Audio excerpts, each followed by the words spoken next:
The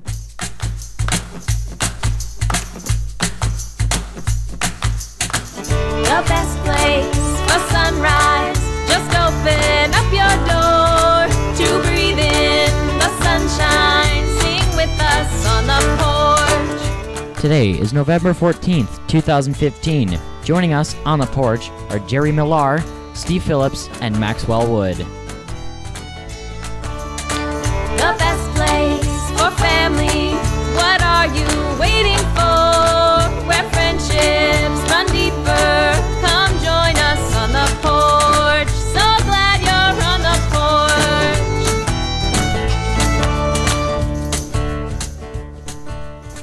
porch. When we last left Matthew Wood with Gerri Millar, they were in the hospital room, I believe.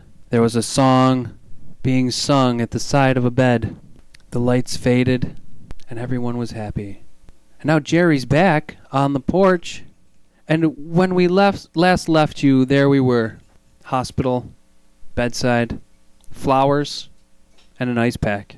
That evening, as we were reading one another bedtime stories, making amends, the nurses brought our dinners in. Mine always some sort of gravy. Gerri's always some sort of Brussels sprouts. Tom had a 2-liter of Pepsi. And there was a baseball game on the TV. Tom got really excited, spilled some of his Pepsi, and Gerri sat up too quick. And instead of being able to say, "Tom, quiet down," she said, "Go!" and hit the red button. While she was hitting the red button and the nurses came running in, I noticed that next to her Brussels sprouts was gravy. So I took the gravy and added it to my mashed potatoes and that one piece of fried chicken that my son snuck in for me. Put some gravy on that to hide it. It was delicious. And I tore open the little paper packet of pepper. You know, the one with the 2 tubes on it, so you can either tear it halfway open and only get 1 dose of pepper, or you can tear it open all the way and go with the double barrel. Yeah. I'm a double barrel 2-packet guy. I went with 4 barrels of pepper right on the mashed potatoes. But the aim is bad with those. It just comes out in 2 big clumps. Like if you sent 4 8-year-olds down the same water slide at the same time. They get stuck in the middle of the water slide. You have to kind of squeeze the water slide tube a little bit, and then they all come out. One big clump. Splash. And that's what it looked like. One big pile of pepper in the middle of my gravy pool and my mashed potatoes. And after that large knock from the anvil on top of my head, I was instantly triggered into a dreamlike state. And it was like looking through a black and white kaleidoscope. And the nurses were running around, cleaning up the spilled Pepsi, complaining about the play on the baseball game. I can't believe the ump made that call. And poor Gerri, in pain. Too much exertion, and now she's missing her gravy. But there was vinegar, and I knew she liked vinegar on her Brussels sprouts, so I sprinkled a little on there. Things whirling, kaleidoscoping. 1 second it's a Brussels sprout, the next second it's a flower, the next second it's fireworks. And here come those kids out of the end of the water slide, right back into the middle of my mashed potatoes. And this went on. It seemed like forever this went on. And by the time I finally came back, all was quiet. The Pepsi was all cleaned up. And there was a nurse standing there checking my vitals. And as she walked away, her little rubber slip-on shoe without the heel stayed right in the spot where it was, and she walked right out of it. Cursed what a poor job they did cleaning up the Pepsi, and then peeled her shoe off the floor. And that large sound, like industrial strength Velcro, woke poor Gerri back up.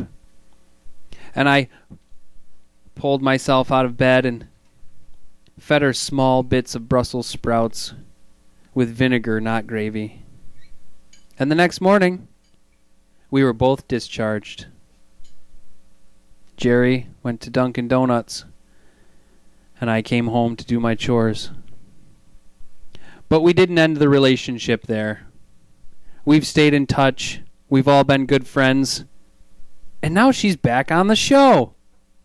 And she brought Steve Phillips, who came to visit us both at the hospital, which is why I said you should bring him next time you're on the show, and we're going to talk about Porchfest.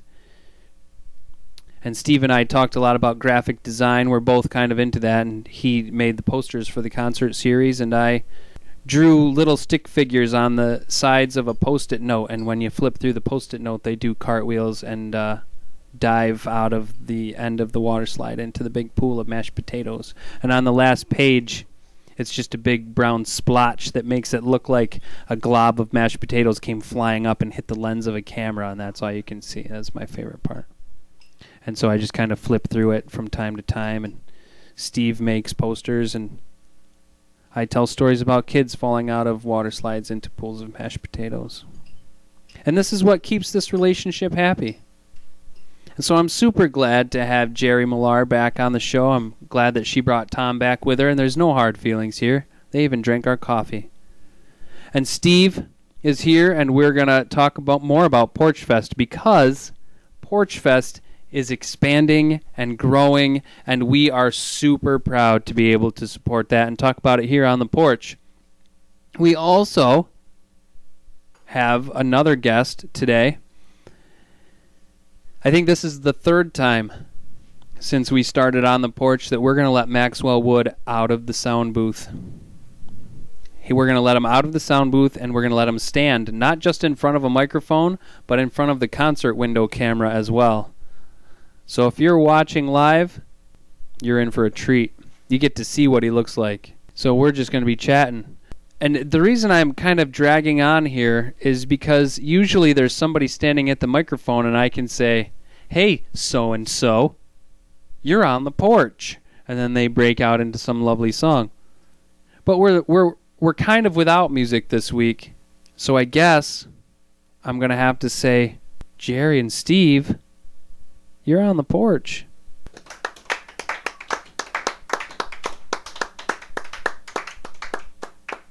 Gerri Millar and Steve Phillips are here. They're representing Porchfest, which started just this past summer. It's first time in Oswego, anyway.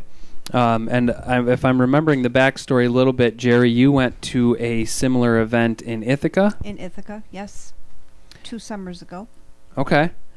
And she came back to Oswego and said, this needs to happen. And she made it happen.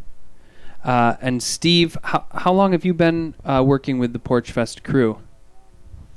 Pretty much from the beginning of it. Okay. From our very first meeting in October of 2014 Nice. at our house. To give you a little backstory on it, my husband and I started the Oswego Renaissance Association, which is a middle market neighborhood revitalization organization. We happened to live 2 doors from Gerri. Gerri told us about the idea. We thought it was great. Encouraged her to write a grant request for seed money to get Porchfest going. She did, and we were happy to award Porchfest a small cash grant that got things going. And then because we're a good neighborhood, we got involved on the social aspect of it too. That's fantastic. Side note, we had Amy Birdsell on the porch a while back, and we talked a little bit about that, like that neighborhood revitalization stuff, and that's a really cool project. So good for you for involving yourself in really cool things. Thanks. Yeah. Just a little bit of a side note on that. October 30th was the end of our second grant year. This year alone, we've leveraged just over $500,000 in private investment in Oswego's neighborhoods. That is awesome. Yeah, That's very cool. So the next time I feel like there's something good about to happen, I'm going to call you because you're like the Oswego Project 4-leaf clover. So we're gonna do that. we work hard with. It's a great neighborhood, and Yeah. Everybody just pitches in and does more than their fair share. Sure. Man, that's so cool. So Porch Fest was a success. Yes, a big success. Yeah. Yep, it was. Gina and I were able to attend. We performed, and we were able to see a little bit of some other shows as well. And as we walked and drove through that part of town, it was packed. There was a lot of people there. It was really good turnout, and so it's nice to be able to follow up with you after that event, to be able to be able to just address that quickly and say that not only was it set up successfully and you had a good number of performers, but you had a good number of people attending, and it wasn't just people that were living in that direct neighborhood. Correct. Steve did a lot of advertising and brought people from, well, how far? Who knows? Syracuse. We certainly have learned how to use social media to get the word out. And it's been very successful. Gerri did an outstanding job organizing it and getting it going, and we were only too happy to help. They estimated that over 800 people were in attendance. Oh my gosh. And Gerri, give us the numbers again about how many performers? We had 24 performers on 17 porches. Right. Man. And we're looking to expand that for next year.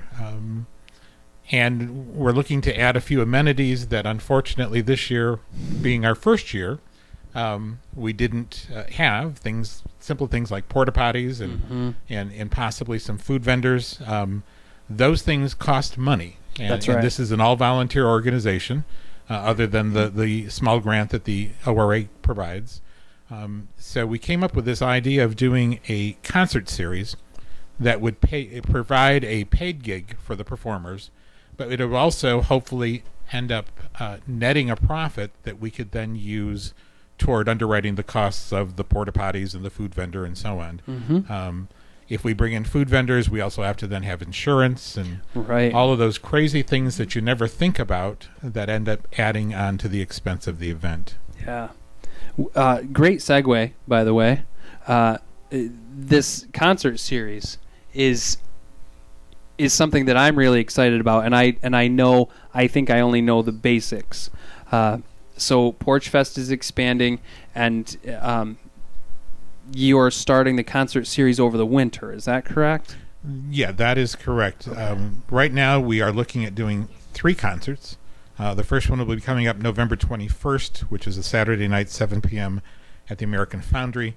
It's going to feature 2 of the Porch Fest performers from last year, and those 2 groups are the Shambles, which is a Celtic rockabilly group from Binghamton that were just outstanding. They play everything from guitars to bagpipes and everything in between. They do an opening cover of Johnny Cash's Ring of Fire like you have never heard it before. Excellent. I mean, people just responded so positively to them. And the second performer that night is a really lovely woman by the name of Rhonda Helene. She is a single mother of 3, a 2-time cancer survivor, and she has a voice as clean and crisp and strong as Patty Cline, and she does a lot of Patty Cline type of music. Oh, cool. Man, it's okay. So the American Foundry, and this is a 7 p.m. show on Saturday the 21st. I'm going to do this a little bit backwards because we're talking about it. Usually I make sure that people give the details at the end, which we will make sure we do. No, I'm changing it. I'm in charge here, Steve. You didn't change it, I did. No, I'm kidding. But it's good for us to talk about the details now because I'm excited about this. So can you break it down for us a little bit? Where can people find information? How do people get in? Give us all the details. Sure, absolutely. You can buy tickets at Taste of the World Coffee and Specialty Foods in the Canal Commons in downtown Oswego. You can also buy them online at brownpapertickets.com. Okay. And the tickets are $15 for general admission, $25 for reserve seating that gives you a table as well. and there will be, of course, a large dance area because both groups are hoping that people will get up and dance. And this is really the beginning of it. And we're real excited that we're working on a women's concert of Porchfest performers. And this would be an entirely paid gig for the women who performed. And the hope there is that each of the performers will do their own little set, and then we will do a kind of a combination jam at the end with all the women. And I just think that it's going to be something very unique, I think, for Oswego. Yeah. And it is our way from our neighborhood and our community, and Gerri and the Porchfest committee, of kind of giving back, because all the performers performed free. They donated their time and their talent, and that was certainly extremely appreciated. And I think that this is a win-win. Yeah, absolutely it is. Yeah, I really think you're doing it right. And we hope that Gina is going to join us. She's when we've talked about it, she's very excited, and that's very good. Absolutely something that she's supportive of and excited about.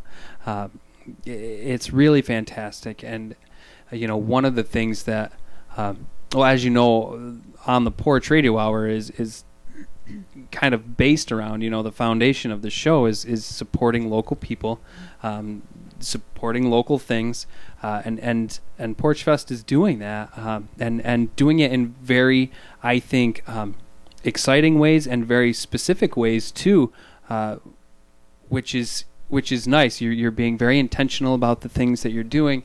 You have a committee that seems to be very, I don't know what word I want to use. Strategic. Yes. Yeah. Very, very. And I think that's okay. That's good. Yeah. I think that to be successful, you've got to really come up with a plan, and then you've got to see your plan through and make sure that it achieves whatever goal you're looking for. And where we learned that is from our experience with the Oswego Renaissance Association. And so we are kind of using that as a pattern and going forward and really leveraging everybody's involvement, everybody's talent, and then, of course, raising the money so that we can also leverage the money so that we can underwrite the costs. And again, I think it's a win-win-win. Yeah. Yeah, it absolutely is. Gerri, am I remembering this correctly, that before you started this work with Porchfest, you had not been part of organizing music events before? Is that not that's at right? all? Okay, no. Yeah. Just like I said, we went to Ithaca, and it just looked like something that should be done in Oswego. And Paul and Steve gave me the push to do it. Yeah. We had a lot of great support from the community, too. Ann Backer from Taste of the World, who's the owner of Taste of the World. Ann is just great, and she was so much on board and so much involved in the beginning, and big kudos and compliments to her for her involvement. Right. Well, she also organized the Mugs and Motors. That's 2 years now. Finished 2 years during the summer. Every other first Sunday? and third Sunday of the months from May through July, and we also are doing an open air flea market to complement Mugs and Motors. We did that the same time, so that's been real successful too. So all of these things seem to build on each other. Right. And it's just been good. It's been wonderful. Yeah. To bring the community together. That makes a lot of sense. Okay, I'm going to go back to some of the details really quick. People are going to be at the Foundry, American Foundry in Oswego. Will there be any kind of food? Will there be any kind of concessions? What's the setup going to look like? It's really going to be set up kind of like a club, with a big open air area where the dance floor is, and there'll be some tall tables there that people can stand around. Okay. Then the raised areas in the Foundry, if you're familiar with them, there's the first level. Those will all be reserved seating. And the front tables on the second raised area will also be reserved seating. Then there'll be additional seating behind that is general admission.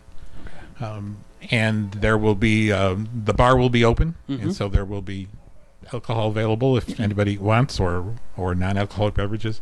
There will not be any food, unfortunately. Yeah. For the first time, just getting our feet wet and having never done this before, we needed to try to keep the cost down as much as possible. And quite honestly, we would much rather pay the performers Exactly. than pay for food. Yeah. You know. Yep. So it just is. And again, as you mentioned before, it's all about being strategic and making sure that the money goes to where it's supposed to go. And as we talked very briefly before, you know, the costs of insurance and the cost to have an event like this, and crazy things like porta potties. Yeah. They cost money. Yeah, they do. They do. I think that's a fine move. You know, people go to those kind of environments all the time, not expecting any kind of food, and I think that the music itself is going to be a draw. You know, it really is. Yeah. Now it's actually a 3-hour show. Yeah. It'll be from 7 to 10 o'clock, and the Shambles will perform first. They'll do about a 40-minute set. Okay. And then Rhonda will do about a half an hour. And then the Shambles will be back for another 40-minute set. She'll be back for another half an hour, and then they'll be back for their final 40 minutes. And at some point, they're going to work together, and they're going to do a few songs together, which I think is going to be a real hoot. Yeah, that's going to be great. Okay, give us the specifics on the it's called the Oswego Porch Fest concert series. Right? Concert series, and the title of this concert is Paying It Back, or Paying It Forward, sorry. That's Paying all right. It Forward. And the whole idea is that's what it says. We're getting it ready for next year, and we're paying it forward so that we can provide another event like we did this year and cover the cost. And I mean, this past year, on top of the grant from the ORA, I know that Gerri spent money out of her own personal pocket, and I know I spent money out of my personal pocket. And as much as we love doing that, there comes a point when you can't do that all the time. Right. Man, good for you. And so people can go to Taste the World to get their pre-sale tickets, and they can also go to, did you say it was Brown Bag Tickets? Brown Paper Tickets. Okay, brownpapertickets.com. Yeah. Advanced sale tickets are $15.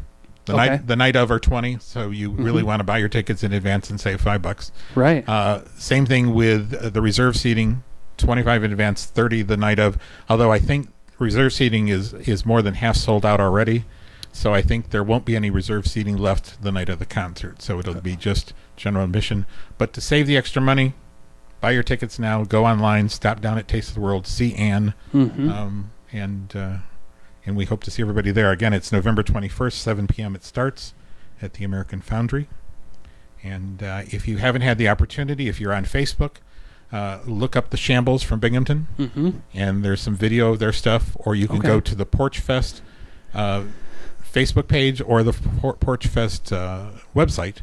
And we've got clips of the Shambles performing some of their craziness. And they're just a great group because they interact with the audience.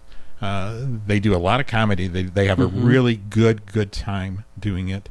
And Rhonda does the same thing. She interacts with her audience, and it really is a nice. It's going to be a great featured event. Yeah, I think it's going to be really exciting. A really interesting contrast. I'm sorry. That's right. The Shambles came to us because one of the performers is from, the parent is from Oswego. Oh, okay. So that's how that draw came from Binghamton. Nice. So that's great. That's great. so cool. Yeah. And the one performer plays the bagpipes, and one of the things that he was so thrilled to be able to do is he played his bagpipes right on the edge of the lake because he just wanted to hear the bagpipe music go out over the lake. That's nice. And he's going to do it again when he comes in November. I'm sure. Oh, wow. I'm going to be looking for him. Hope he has more than a skirt on. Anyway, thank you for being on the show. It's been a real pleasure, and I'm Thanks glad for that having you us were back. back. Yeah, absolutely. And we would love to invite you to do a live podcast next year at From Porchfest. I think that would be a super idea. Not only is it a super idea, but it will be a great time. Yes. Because I think we should definitely do that. Excellent. Good. Yeah, thank you. Let us know whatever we need to do to help. All right, we will. Thank you. Thanks. Thank you Yeah. very much.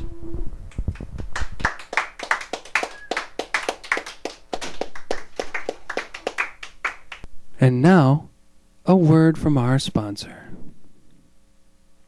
Sported in its most simple form, the rain poncho is basically a large single sheet of fabric with an opening in the center for the wearer's head. The rain poncho is fashioned with a hood and coated with a form of waterproof plastic or rubber. The current debate, however, in the conversation surrounding how to best stay dry is this: rain suit or poncho? To us, the answer is simple. Ponchos are easier and better. A poncho goes over you and your bag or your groceries or anything else that you're carrying.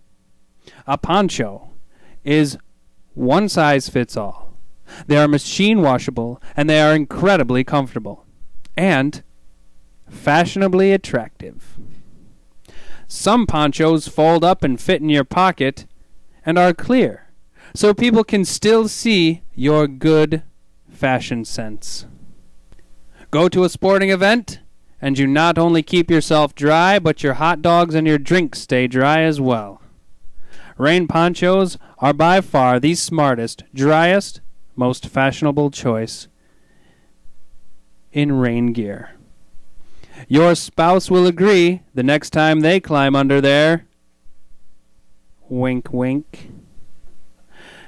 Stay dry, stay strong, America. Rain ponchos.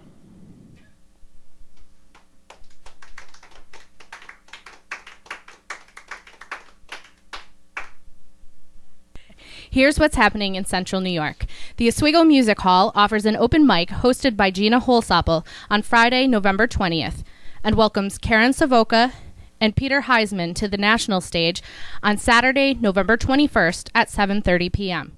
Visit OswegoMusicHall.org for more information. Oswego Porch Fest hosts a benefit concert on November 21st at 7 p.m. at the American Foundry. The event will feature music from The Shambles and Rhonda Helene. Proceeds will support Porch Fest 2016. Call 315-529-3926 or visit OswegoPorchFest.com for more information. The Oswego Players present the best Christmas pageant ever, directed by Jennifer Snow. The show opens December 11th and runs for 2 weekends. Visit OswegoPlayers.org for more information. The Art Association of Oswego is featuring an exhibit called God of Light, featuring artwork by the members of Truth Seekers, a local multi-denominational Christian art group. The show opens today with a reception from 7 to 9 p.m. The God of Light show will continue until December 13th. Regular gallery hours are from 10 a.m. to 1 p.m. on Saturdays and from 1 p.m. to 4 p.m. on Sundays. Call 315-216-6782 for more information. Theatre du Jour presents The 8 Reindeer Monologues on December 4th at the Colette Theatre in Pulaski, on December 7th at Bistro 197 in Oswego, and on December 10th at the Ice House in Mexico. Visit dujourcny.com for more information.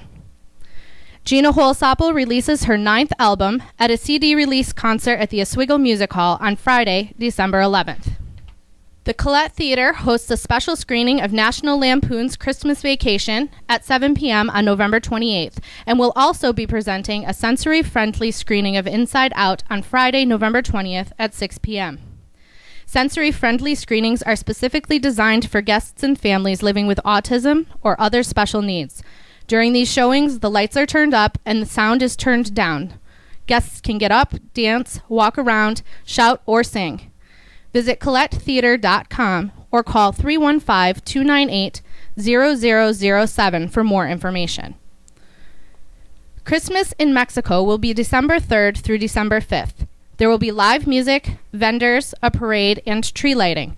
To become a vendor or find out more information, call 315-806-0251.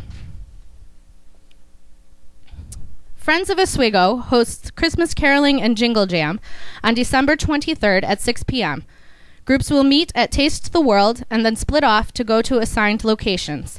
An after party will be held at Bistro 197 with live music beginning at 7 p.m. Fulton Community Theater presents an evening on Broadway at Tavern on the Lock in Fulton on November 21st, 22nd, 28th, and 29th. Call 315-592-2661 for more information or to make reservations. Oliver at the CNY Arts Center in Fulton closes this weekend, with shows tonight at 7 p.m. and tomorrow at 3 p.m. The CNY Arts Center is also currently offering classes for adults in painting and in cake decorating. For more information about other projects and events at the Arts Center, or to purchase tickets to Oliver, please visit cnyartscenter.com. The Red Room sessions at Wooden Apple Farmstead are a time for songwriters, musicians, and anyone else who wants to build their musical skill and knowledge to get together. We share songs we are working on, bounce musical ideas off each other, and we usually have time to just play a little music. This is a supportive environment where all levels of songwriting and musical experience are welcome. The next session is November 29th at 6 p.m. For more information, visit Wooden Apple Farmstead on Facebook or call 315-591-0711. So we've gotten the keys, we've unlocked the shackles, and we've allowed Maxwell Wood out of the sound booth. Welcome to the spotlight of On the Porch Radio Hour. It's bright. You're right? Right? The sound dungeon is a fun place to be. Have you ever been in there? No. Well, I did go in there once into the wine cellars to get a cask out. One of those old aged barrels. Aged. Yeah. All right. All right. So, Max, how did you actually get started in doing sound stuff? Well, the first year that we decided to have the Wooden Apple Farmstead Music and Arts Festival, I was asked to watch the soundboard and adjust the levels for it for the Songwriters Contest. And then the next day, I guess I did a pretty good job with it. So you guys asked me to do the performers the next day. Mm-hmm. Yeah, I'd say that's probably how it went. And then I was with you guys at the music hall, and I got some tips and tricks on how to use and how to make people sound good on a soundboard. Mm-hmm. And now I'm doing the podcast for you guys. Yeah. The webcast. Which is wicked fun. It's super helpful too. And the board that you used here was our board for the Music and Arts Festival. And then the board that you were helping use at the music hall was very similar. But now they've considered that board kind of antiquated. How do you say that? Antiquated. And they're doing everything digitally now from an iPad. And we still have you shackled up next to the casks in the basement. But you're making it work really well, which is kudos to you. So when you're not shackled up in the cellars, watching the sound equipment, what do you do exactly? Well, I play 2 sports, not currently, but I do play soccer for my school in the fall and lacrosse in the spring. I also like to play video games and hang out with friends. Do you have any video games that simulate soundboards? I have an equalizer app on my cell phone. All right, I'll support that then. All right, yeah. I mean, anything that can be work-related I support, as your father and your supervisor here on the Porch Radio Hour. How was your season this year? You just finished soccer season just last week, I think. We did. This year, we had 11 wins out of what I think was 15 games. Mm-hmm.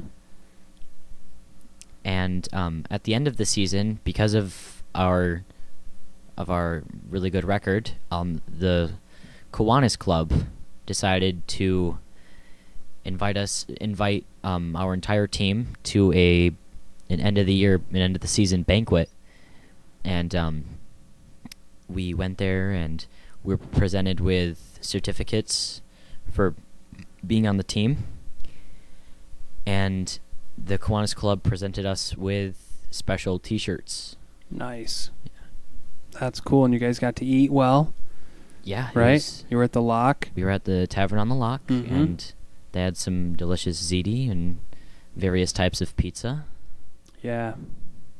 It makes me want to like try to be a coach next year, actually. The end of the season banquet is such a draw for me. You know? Yeah. What are we doing today, coach? How close are we to the end of the season banquet? You know, that would always be my answer. Right. Yeah. Anyway, are you doing anything to get ready for lacrosse season? I am playing on an indoor soccer team to keep to stay in shape Mm-hmm. for when lacrosse season does roll around. Nice. This is when I start pushing the Paul and Gerri Gate highlight videos. Yeah. Yeah. Yeah. Yeah. So you'll start doing that, I'm sure, All right. because I said so. Okay. All right. Just because I think they're fun to watch, and I can say, hey, have you seen this? And then I get to watch them, Yeah. and I get to say, no, I was just showing Max stuff because it's cool. I mean, I'm helping, right? Hmm. Yeah. So when you're not doing sports or video games, you're, I mean, do you listen to music at all? I mean, do you do a lot of sound things, but... I do. I listen to a lot of types of music. Mhm. I listen to mainly these days it's more kind of electronica and digital music. Mm-hmm. But I do enjoy various alternative bands. I don't know exactly what genre they fall into, but Mm-hmm. Nice. Bands such as Fall Out Boy and Panic at the Disco, and Nice. My Chemical Romance. Mm-hmm. Mm-hmm. We had it was a very short discussion the other day about K-pop. You're not a fan, I learned. I think the only K-pop song that I've ever heard was Oh, yeah. Gangnam Style That's right. by Psy that hit top 40 in the United States, Mm-hmm. I think 2 or 3 years ago. Yeah, I guess it was. Holy mackerel.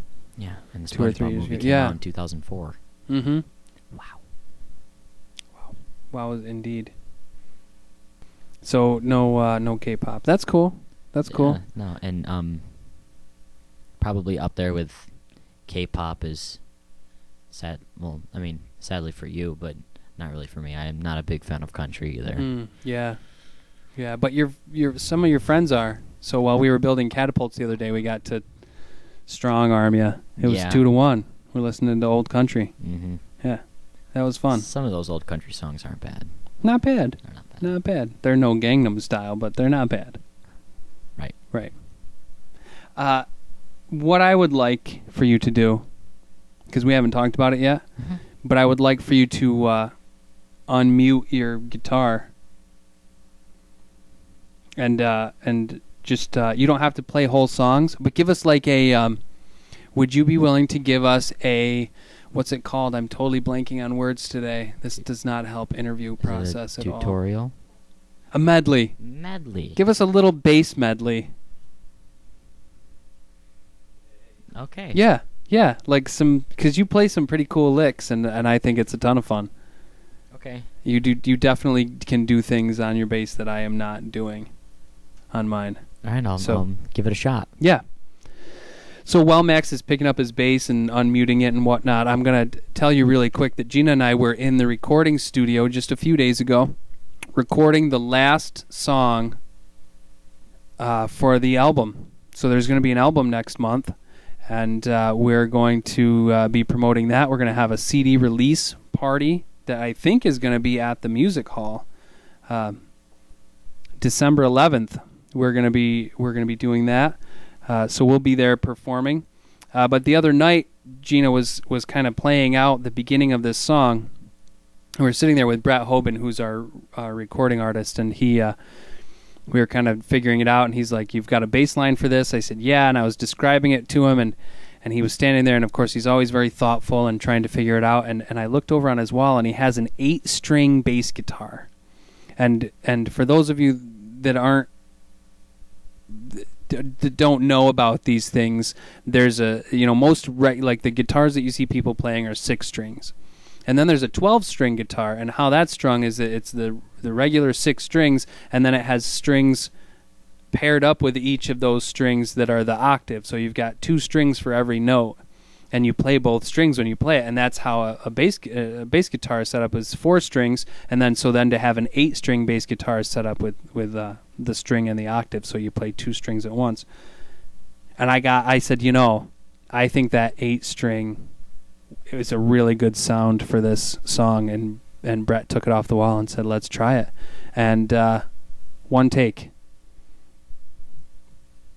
1.5 takes. I had to redo the beginning, but an awesome experience for me. I got to record with an 8-string bass guitar.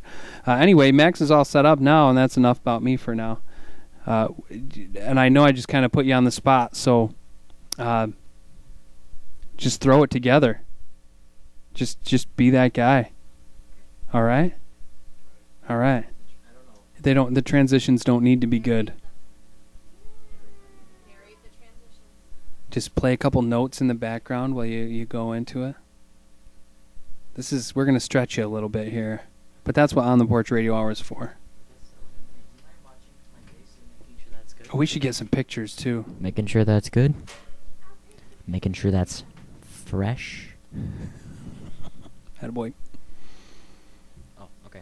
All right, so probably the only song that I've played all the way through with accompaniment is Stand By Me by Ben E. King.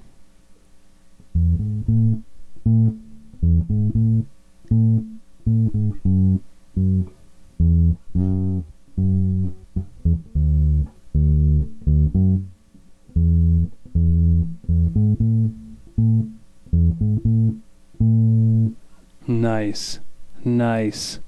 Yeah. Thank you.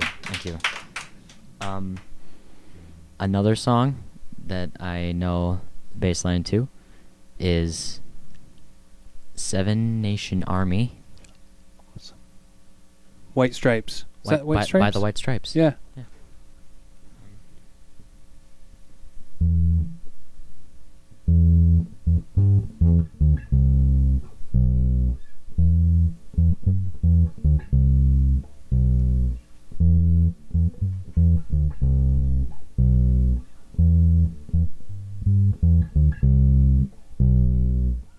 Yeah, that was cool.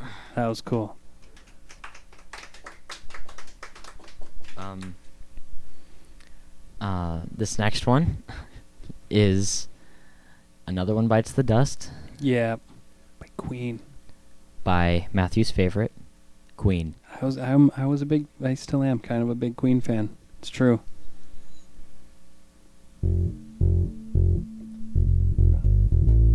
That's so out of tune. Yep. That's all right. Keep going. All right. It's kind of in tune with itself, so it doesn't matter.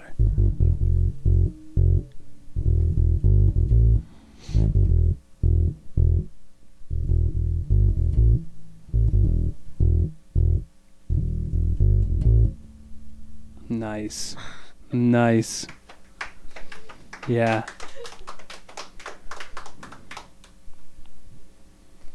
And this one is, the other ones are pretty rattly. This next one is really going to be rattly, and I think this is what I'm going to close with here. All right. It's, I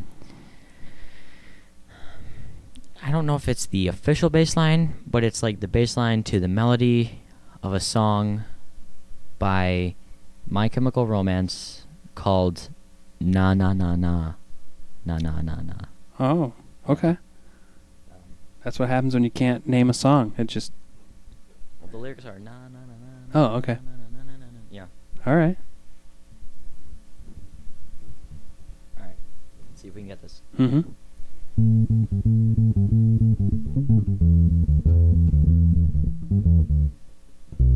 Oh, no. Yeah, I don't know that last part. I don't know that last part. Let's see. Do it over. Do it over. All right.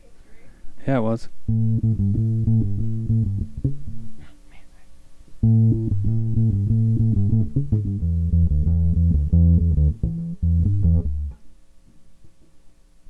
Whoa, man. Yeah, no. No, that was cool, it's though. not happening. It happened, though. There was some notes in there that were definitely happening.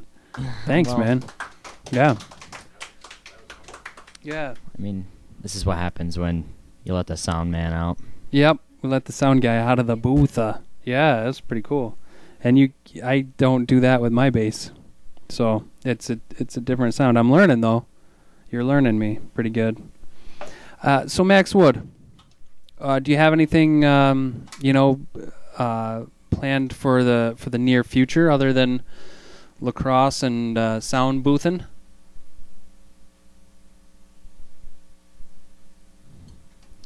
Thanksgiving is coming up. Yes, sir. I think we're gonna have goose this year Sweet. and mashed potatoes and gravy. Goose gravy. I'm pretty pumped. Mm-hmm. I'm pumped for the school off we get. Yeah, I'm That's- pumped for that too. That's fun. That's fun. I enjoy substitute teaching, but I enjoy my time off too. Yeah. I want to leave with a parting question. Or actually a parting answer. I don't want to just ask the question and then be done with the interview. I want to hear the Okay. answer, okay? All right. Name your top 3. Anybody in the world. Doesn't have to be somebody local. Okay. I mean, even though On the Porch is all about local, but I want to hear your thoughts. Alive. So anybody in the world currently alive, your top 3 interviews for On the Porch Radio Hour. Who would they be? Ooh, Tom. Like the best interviews, that I've listened to. No, that you would want to hear interviewed on the show. So anybody in the world alive right now Mhm. that I would want to hear interviewed Mm-hmm. on the porch. Mm-hmm.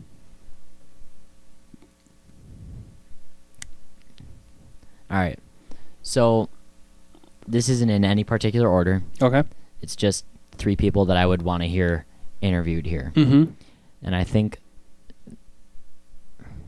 probably if they were ordered, probably one of the number one, probably like the one person that I want to hear the most, probably be Republican candidate Donald Trump. Okay.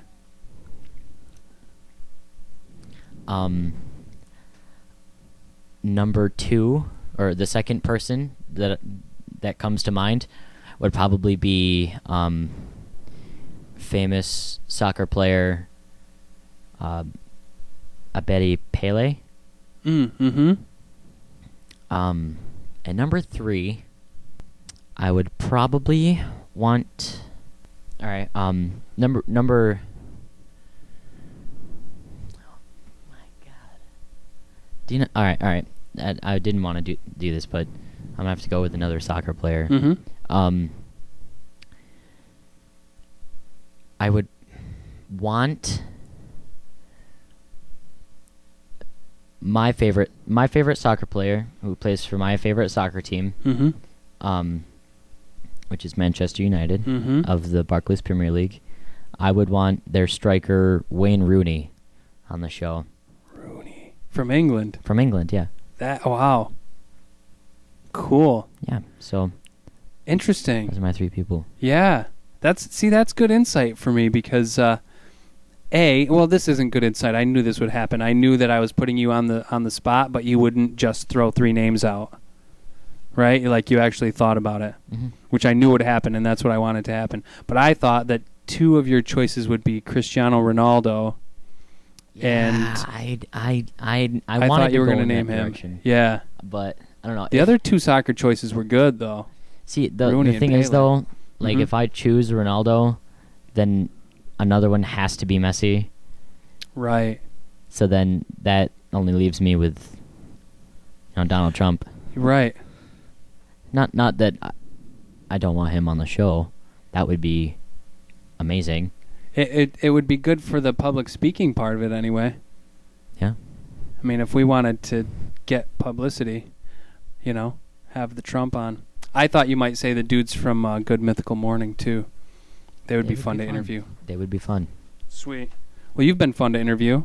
Thanks for being on the show. Yeah, no problem. Or, man. I mean, in front of the microphone anyway. You're always on the show, but yeah. Thanks, man. Yeah. It's good to have you here. Thank you. So happy you're on the show, buddy. February 17th, 1926. And a long-time Tonkahogan resident who preferred just to go by the name Mr. Long John knew that nobody bought houses in the middle of the winter. But he did. And as he was clearing out his new home, crawling along the floor, and in this home there were registers that came up from the basement where there was a large wood stove. And he was looking into the registers and trying to make sure they were all cleaned out before he lit the wood stove. And as he opened one of the registers, he saw something. And he quickly closed the register. Tried to shake it off. Knew that he probably wasn't seeing what he thought he saw, and then he opened the register again. And sure enough, there was what clearly looked to him like a human hand inside the register. Well, Mr. Long John knew exactly what he needed to do, and he shut the register again, and he just kept moving on. And as he cleaned out the rest of the registers, every time he opened that register, he was ready for another body part, another piece of anatomy, another piece of something that he did not want to discover in his house.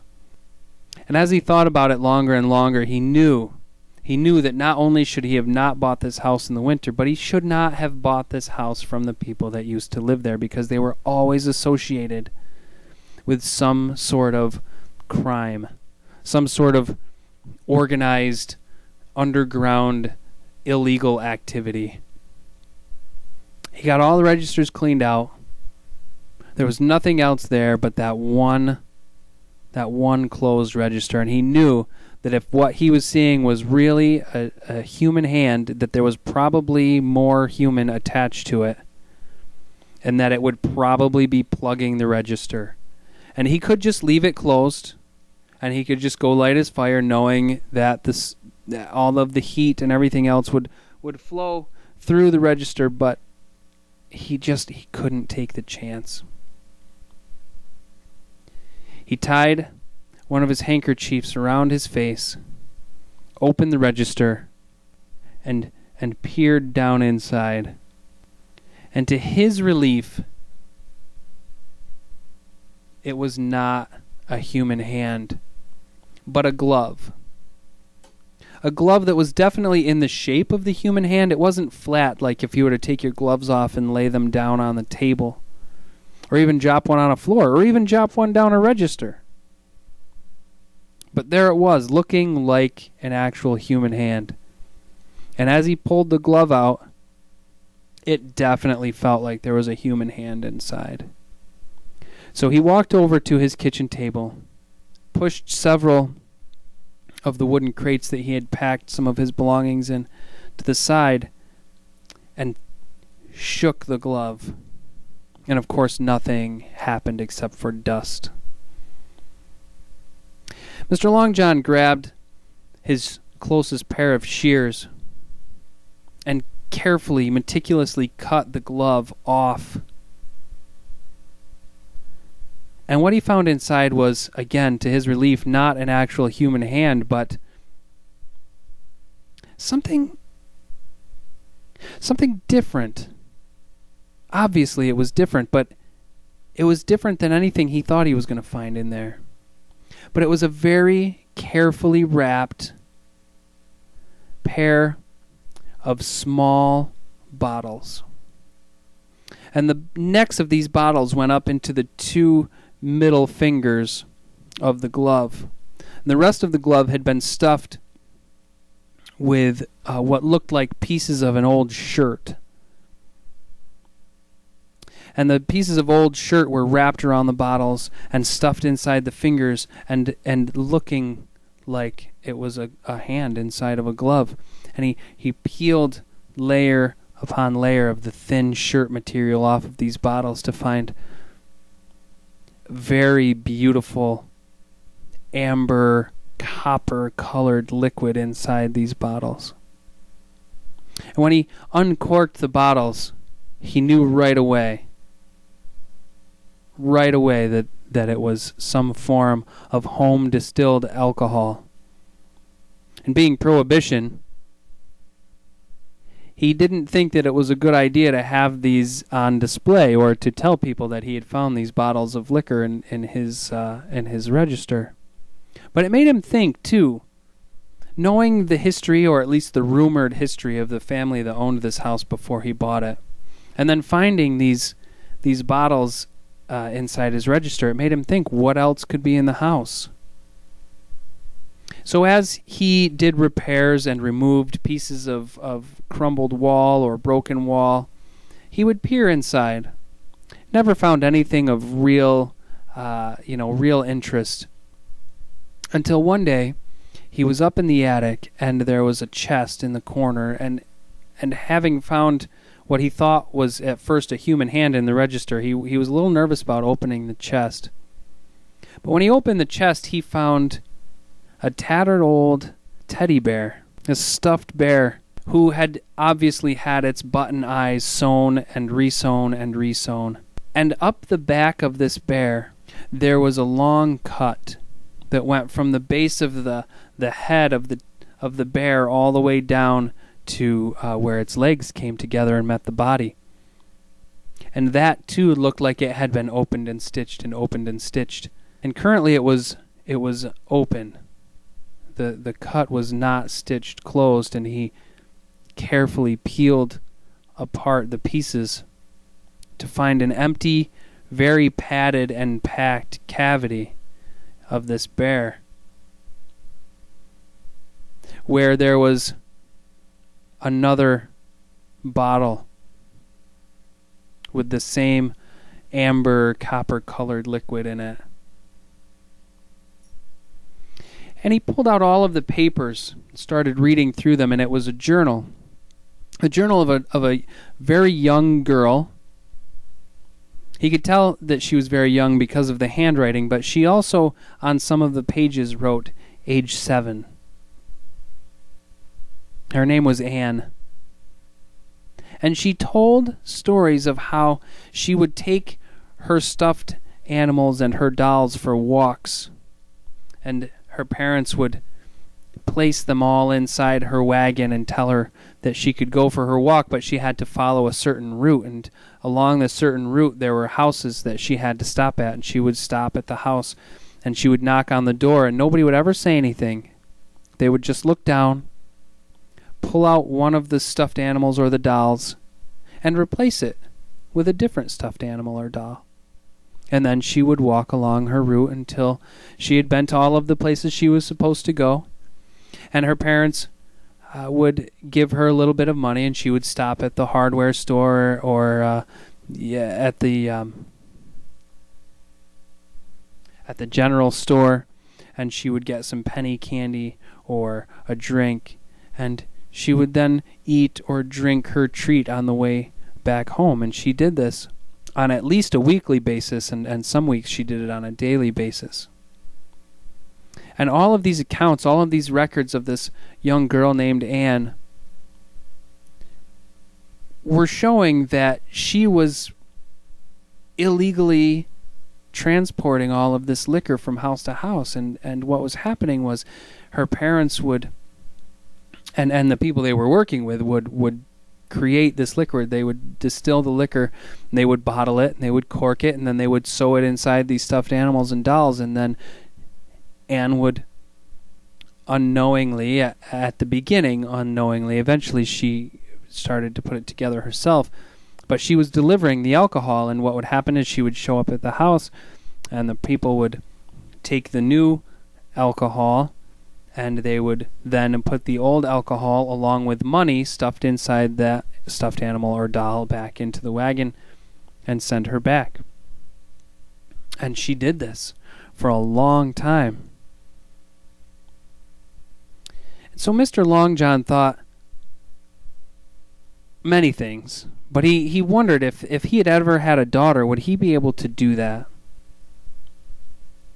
And as he sat next to this chest for what seemed like hours, sipping off of this bottle of liquor and reading Anne's diaries, he wondered where she stayed. Where did she live in this house? Did she live in this house? Obviously this stuff was being hidden. Why did they not bring it? Why did they not keep it? And he searched the rest of the house and would find what looked like slips of receipts that had fallen behind a desk or a dresser. Slips of paper with maps drawn out or what looked like maybe code or was in a different language. And all of these things put together pointed to a lot of odd illegal activity happening in Mr. Long John's house. And over the next year, he pieced together his house and all of the stories. And he began writing his own stories, changing names, changing times and places, but using a lot of the themes and a lot of the stories that he was reading and creating from these different receipts and pieces of code. And eventually he had his own book. And it was published. And it made him money. And once he made a large amount of money and had sold almost all of his books, he decided to use some of that money to make a second printing. And when that second printing arrived at his home, he climbed back up into the attic and he pulled out one of those small bottles of liquor and he dusted off a chair that had been lazily tossed in the corner. And he looked out through the window, and as the sun came through the window, and it created the beams through all of the dust that he had kicked up, it was like he could see that little girl walking down the street, walking on those beams of light, a big smile on her face, innocent, young, sweet, doing something that she had no idea. And he remembered the days of his youth and wondering if he had ever been set up for anything like that. He was pretty sure he hadn't, but he was also pretty sure that it would be very easy for that to happen.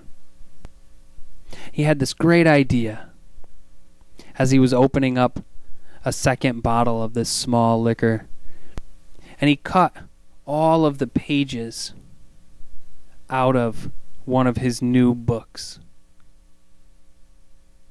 All of the pages except for the top 5 and the bottom 5. The first 5 and the last 5 pages of the book he left. But he carved out all of the rest of the pages, leaving the edges, so when he closed it, it looked like a solid book. But when you opened it past those first 5 pages, it was just a big open box. And he signed the top page, like an author does, to Anne. May you walk those beams of light created from your smile, Mr. Long John. He pulled a wad of receipts and notes and pages from Anne's books and placed them inside his book. Tied a piece of leather shoestring from the bottom of the chest around the book, and he placed it in the bottom. Set several of the teddy bears that he had found throughout the house, stitched up, worn, and battered, and placed them on top of the book. And as he closed, the chest, a little too heavy from the alcohol, and a cloud of dust was kicked up right in front of the window. And there she was on that beam of light, no longer smiling. At least not with her mouth, but with her eyes. She was smiling with her eyes. No, her mouth seemed to be moving. She was walking down the street, pulling her wagon, singing, "This is my home. This is my only home. This is the only sacred ground that I have ever known. And should I stray in the dark night alone, rock me, goddess, in the gentle arms of Eden. Rock me, goddess, in the gentle arms of Eden."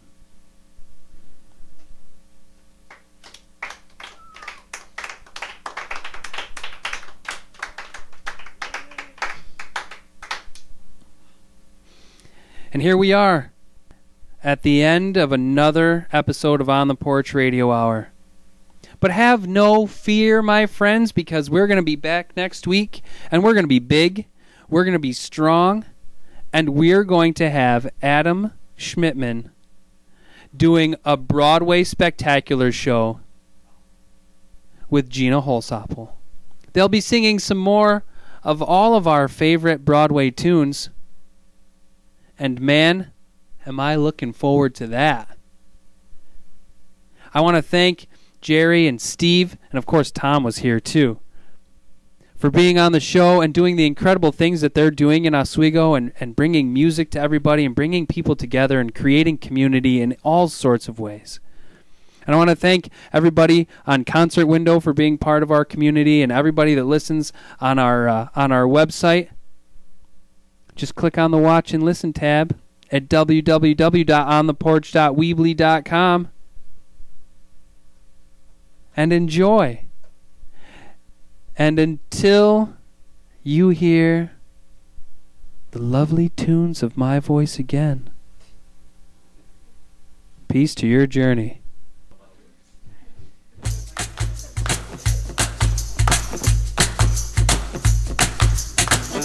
On the Porch is a production of the Wood and Apple Farmstead, with host and writer Matthew Wood. Our musical director is Gina Holsopple. Our stage manager is Ray Monet. Our sound technician is Maxwell Wood. This week's guests include Gerri Millar and Stephen Phillips from Oswego Porchfest and On the Porch Radio Hour's Maxwell Wood. Find information about past shows, being on the porch, and much more online at ontheporch.weebly.com.